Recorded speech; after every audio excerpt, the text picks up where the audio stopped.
เอฟซีเอฟซีพอพิทยาหลายอีหลีเด้อมีแต่คนอยากฟังล่ำเด้อจ้ากระยามันยวนอยู่ค่ะมันยวนอยู่คุณพี่ค่ะบ่โอ้โตคักละบัดนี่อีแม่กูเอ้ยอีหลาคำแพงเอ้ยอีหลาคำแพงข้องวันเอ้ยหลาข้องวันคำแพงจ้าขอบคุณค่ะคุณพี่คันว่าสักอ้ายสิล่ำให้ฟังดอกค่ะคุณพี่เชิญเลยค่ะต่ออายุเนาะอันมอนิซ่าเนาะต่ออายุเนาะพ่อจ้าแม่นแล้วถอยผู้สูงวัยเป็นหาบถอยนกกระแตบินความไปโบกคนบ่ตกหัวล้านแต่เคิบเอาเชิญค่ะคุณพ่อโอ้ละเนาะ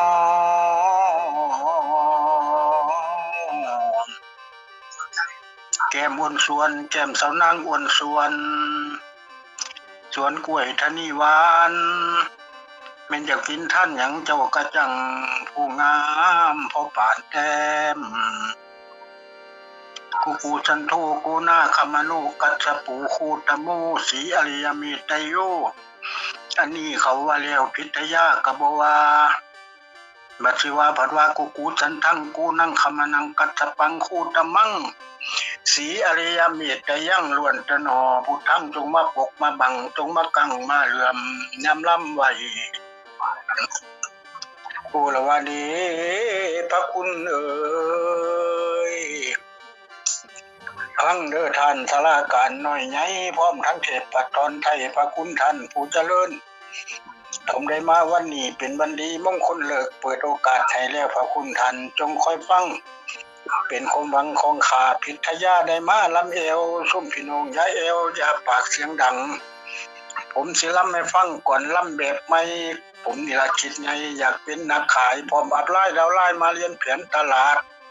ท่านประธานสุพนันท์วรสุนทรวงศ์เพิ่นได้มาประกาศให้เขามาอบรมเพื่อสังสมความดีรอพลูเป็นจังสี่ดอกฮูจงพากันสนใจบริษัทของไทยพลังสนใจมีตาดอกเจ้าพร้อมทั้งคู่พี่หมอนิซ่ากะมาเว้าคู่สยพรกะมาเราในขอความในเฮ็ดจังใดไทยเฮาจังสิรู้ผลิตภัณฑ์ดอกมูเป็นอาหารเสริมท่านเข้าไปให้หลายภายในภายนอกนี้บ่หยอกผมสิบอกเอาบุญให้พวกเราสารทุนทำบุญเนาะมันเป็นปรมัตถ์ขจัดโรคทั้งหลายบ่ว่าหญิงว่าชายกินแล้วให้ง่วงร่วมกับสนใจที่แม่กินแล้วแฮกขายโรคค่าบ่ว่าโรคหยังหน้ามันเล็งมาหลอกนี้บ่หยอกเจ็บหลังเจ็บขาตับไตม้ำปอดดีตลอดไขหมอกไขมันเป็นตาอัศจรรย์เบาหวานก็แก้ได้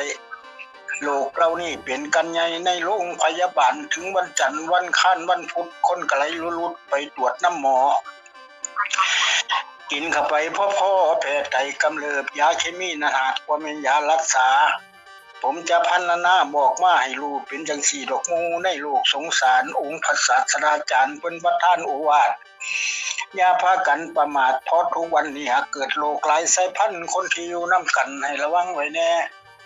โรคโควิดตั้งแต่ปีที่ผ่านมารัฐบาลจัดหาวัคซีนมาฉีดประชาชนให้รีบอย่าได้รีรอผลิตภัณฑ์ดอกหอทดใจก็แก้ได้บริษัทที่ยิ่งใหญ่เพิ่นมาบอกเอาบุญท่านประธานสุพนันท์วรสุนทรวงศ์เพิ่นสละทุนทำบุญเพื่อแผ่ให้พากันคิดแก่พี่น้องชาวไทยบริษัทบ่ไก่ลำพูนตั้งอยู่มาทำให้เด้อหมู่ไปดูไปชมพากันมาฟังครูพี่ครูนิซ่าครูสยพรเพิ่นบอกคันอยากรวยนั่นดอกผมสิบอกสีจ๋าให้พากันรีบมาเวลามันหน่อยโอกาสนั้นมีน้อยอย่าปิดกันตัวเองให้พวกเราขึ้นเข่งคันยังมีรายได้เป็นอาชีพที่ยิ่งใหญ่ที่ได้เกิดมาเป็นบุญเฮาดอกหน้าจงพากันทำไว้นอกจากนั้นแล้วใส่ตกถึงลูกถึงหลานเป็นอาชีพที่ยาวนานตลอดกาลทุกเมื่อผู้ใดบ่เชื่อสิเป็นหยังก็ตามคันเฮาอยากงามผิวพรรณผุดพองไปทางใดก็ของคนยองถือดีผลิตภัณฑ์นี่ดีหลายเกินคาดอย่าพากันประมาทในตัวในตนเกิดเป็นคนให้มีศีล5เป็นคนที่มีค่าประโยชน์เหลือหลายย่ำเฮาตายสิมีคนเห็นแฮมีผู้เฒ่าผู้แก่พระสงฆ์องค์เน้นไปถึงเมมที่เขาฝังจูดพระสงฆ์เป็นผู้สวดคติทั้งไปอย่าอะไรวงว่านพี่น้องพร้อมทั้งหมู่พวกพ้องมวลมิตรสหายเกิด ฟังเอาเด้อบั้นปลายชีวิตบ่มีไผได้คิดได้พูดได้จาถึงเวลาปัญจขันธ์ทั้งห้าและธาตุทั้งสี่ยังก็มีจิริแยกออกจากกันวิญญาณไปสวรรค์หรือลงนรกโดยให้ดีจึงสาธุเจ้าเอาเหตุผลย่ำเฮาเป็นคนย่ำเมาประมาทให้พากันสละอย่าขาดศีลธรรมนำเฮาตายเสียวไปนำใดผมสิขอบอกให้พี่น้องทั้งหลายบ่ว่าหญิงว่าชายบ่ว่าเฒ่าว่าแก่ให้เจ้าฟังไว้แน่มีประโยชน์มหาศาลถ้าอยากไปนิพพานบ่ตายบ่เกิดเป็นที่ประเสริฐก็ลูกทั้งปวงสาธุเด้อขอให้ทุกคนจงรู้ลาภได้จงทางกายนั้นใส่อย่าไข่อย่าเป็น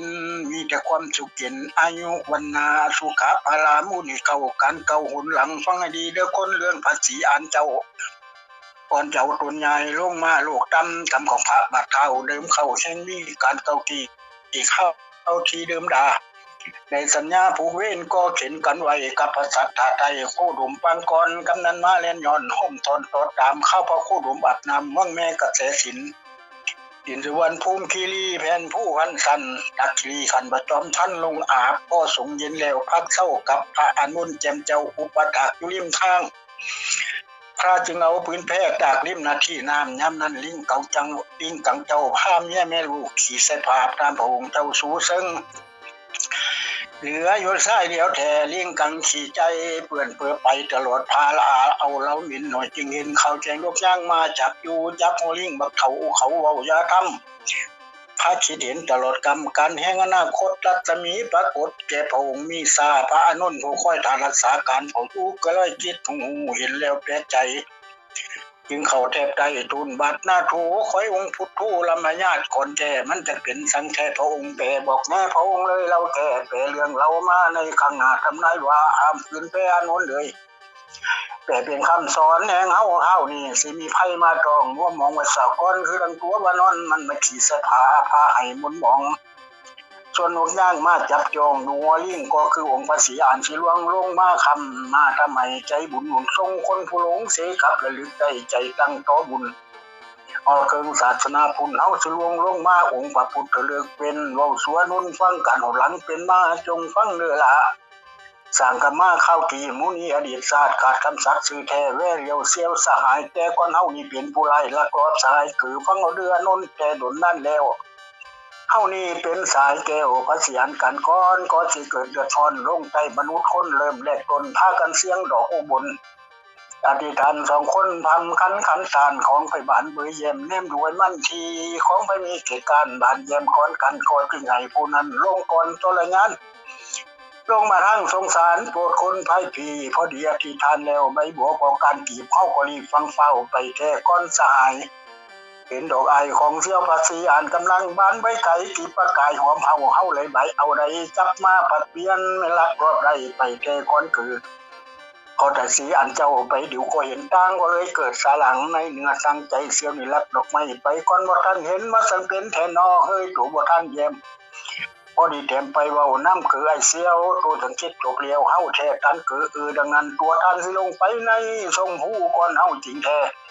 แต่ว่าในผู้พื้นมนุษย์ชนเศร้าโลกสิก่อการโลภเลี้ยวเที่ยวสอดตั้งแต่กันนอกจากนั้นสิเกิดลักขโมยโศกลกบางคนใจมันบ่ซื้อตรงตามบ้านหลายประการแต่คนเดียวบ่เที่ยวทั้งเส้นซื้อคือดังตัวท่านนี่บ่มีตังเชียงธรรม